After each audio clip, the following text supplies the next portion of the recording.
Holistic healing hypnosis. Holistic healing hypnosis. Yes. Triple H. Yes, that's right. Holistic Triple H. healing hypnosis.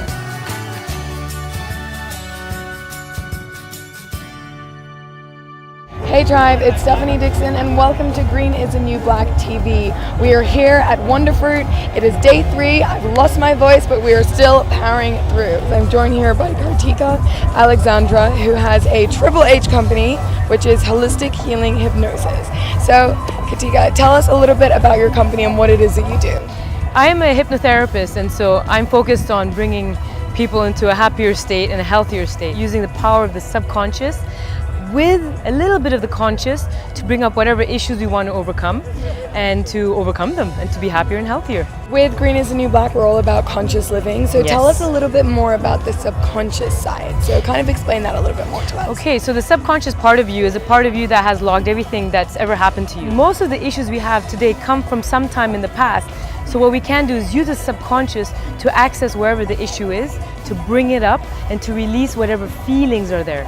By releasing the feelings, we change the imprint or the program or the belief, and that makes them actually more conscious and aware. They can actually live every moment deciding how I want to act and not to just react.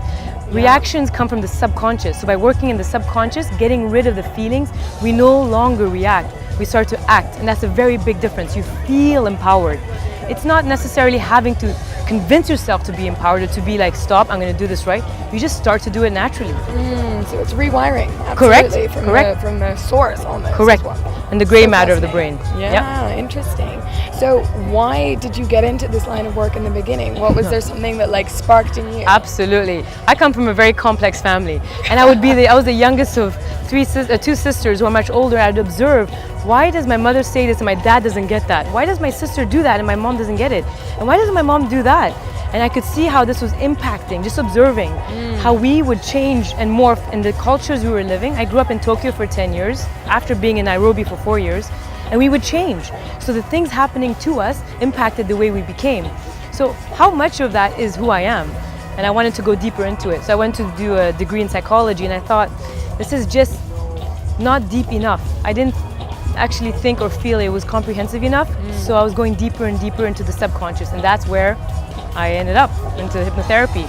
So interesting that it came from you observing your family and then like wanting to understand. I think that's really beautiful. So obviously this weekend we're here at Wonderfruit Festival, which is really exciting. So kind of how do you see sort of this industry or this, conscious awakening of the world, like with these kind of events, like what is your view on that? Well, because I was speaking about the group feel that gets developed. If people are doing things with a certain kind of intention, it really helps to move things in a certain way that is more positive, brings awareness.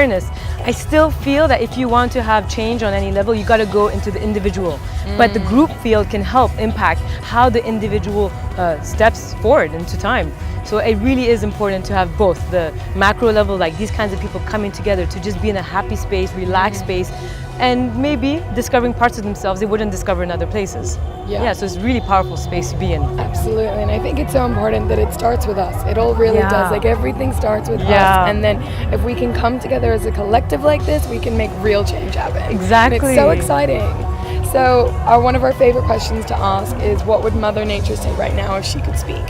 When we see all the things that people come and actually live every day, a lot of suffering, and we just have to deal with it. And I think Mother Nature is the one that's feeling it and just observing it the most. Yeah, she probably feels the suffering the most, and we're just truly exhibiting that suffering on our own way.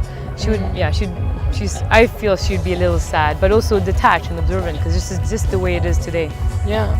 Okay, great. So what is your favorite wedge of wisdom that you live by?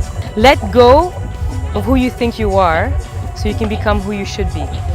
Beautiful, I love it. Yeah, that's what I mean. Well, thank you so much for joining us. Thank you so much. Thank you. Great. And thank you for watching. I hope you enjoyed this episode, and I hope you also learned something today so you can live more consciously tomorrow. We'll see you next time.